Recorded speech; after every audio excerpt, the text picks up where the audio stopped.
गधा और भेड़िया की कहानी। जंगल के पास एक घास का मैदान था। एक मोटा ताजा गधा रोज वहां हरी घास चरने आया करता था। एक दिन वो बड़े मजे से घास के मैदान में चर रहा था। तभी जंगल से एक भेड़िया वहां आ गया।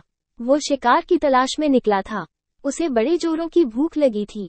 गधे को देख वो बड़ा खुश हुआ और सोचने लगा, इस गधे का शिकार कर कई दिनों के भोजन का बंदोबस्त हो जाएगा। वो अफसर की ताक में एक पेड़ के पीछे छिप गया और गधे पर नजर रखने लगा। घास चरते गधे ने उसे देख लिया था और वो समझ गया था कि भेड़िया उसे मारने की फिराक में है। वो ये सोच ही रहा था कि भेड़िया उसकी ओर आने लगा। जान बचाने के लिए गधे ने एक युक्ति लगाई और वो लंगड़ाकर चलने लगा। उसे यूं लंगड़ाकर चलते देख भेड़िए ने पूछा, क्यों, क्या बात है, तुम यूं लंगड़ा कर क्यों चल रहे हो? गधा बोला, क्या बताऊं भेड़िए भाई, मेरे पैर में कांटा चुभ गया है, बड़ा दर्द हो रहा है, इसलिए यूं लंगड़ाकर चल रहा हूँ। क्या तुम ये कांटा निकाल दोगे?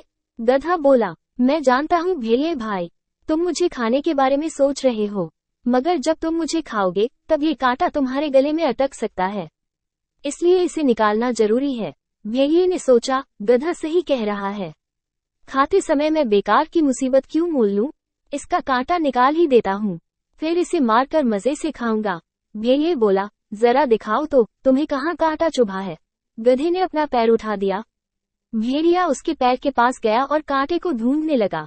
जब गधे ने देखा कि भेड़िए का ध्यान पूरी तरह से उसके पैर पर है, तो उसने एक जोरदार लात मार दी। भेड़िया दूर जा गिरा, उसका सिर चकरा गया था। उसे दिन में तारे नजर आ गए। जब वो संभला और उठा, तो देखा कि गधा उसकी पहुंच से बहुत दूर भाग चुका है। इस तरह अपनी सूझबूझ से गधे ने अपनी जान बचाई। सीख, विपत्ति के समय सूझबूझ से काम ले। जो काम अपना नहीं है, उसमें दखल न दें, अन्यथा लेने के देने पड़ जाएंगे।